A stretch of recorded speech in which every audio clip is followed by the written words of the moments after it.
raising children as preparation for life in an unstable world. Anxiety about the future is inherent in every person, however, it intensifies when economic instability, living in conditions of a world war, revolution, or pandemic are superimposed on personal troubles. No one can guarantee or promise that everything will be fine and you are insured against current events. Indeed, it is impossible to completely control the outside world and predict all its tricks. However, it is possible to manage your inner world and use the personal qualities that exist in each of us. I often hear from clients that, if only we had money, then any trouble would not be terrible, or, having money is the main condition for overcoming any crisis, etc. I agree with these opinions, but only partly, of course. The presence of certain amounts of money is necessary for resolution of a particular problem, and yet in the first place in a situation of overcoming a crisis are the ability to accept discomfort and cope with one's emotions, will, and personal qualities.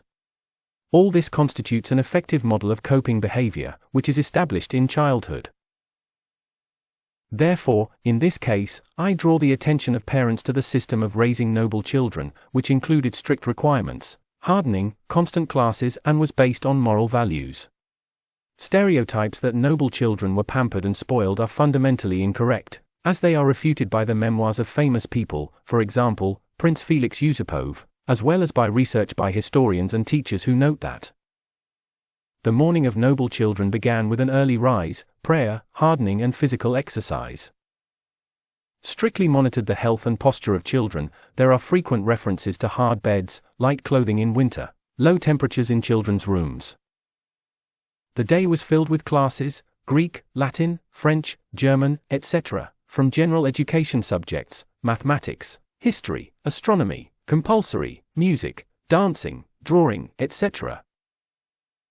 One of the halls of the palace of the Yusupov princes, in the mornings children practiced music and dancing here. Photo taken during the excursion. Great importance was attached to the development of literature, keeping a diary, writing letters, composing poetry was mandatory to master epistolary skills. We find an indication of this in the memoirs of Empress Alexandra Fyodorova and others. The emphasis in education was on instilling morality. A nobleman is a model of moral behavior, to whom much is given, much will be required, service to the fatherland is the main goal, etc.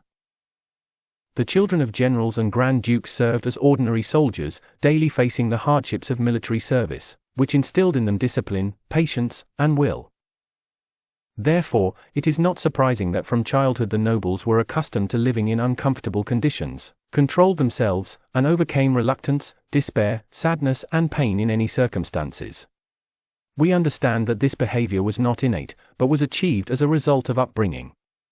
Noble families also gave birth to children with poor health. It is worth remembering A.V. Suvorov, and infant mortality from diseases, natural disasters, and accidents was high.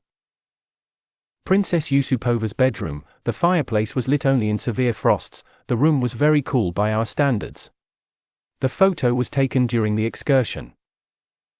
However, a moral core, the ability to accept current circumstances, flexibility in behavior, the desire for self-education, brought up by daily activities in childhood, help noble children to successfully cope with their emotions and effectively manage their lives, even after losing status and money. Remember the noble emigration after the revolution. I recommend that parents take a closer look at the principles of noble upbringing, and I plan to write several more articles on this topic. I think they will be useful to modern parents.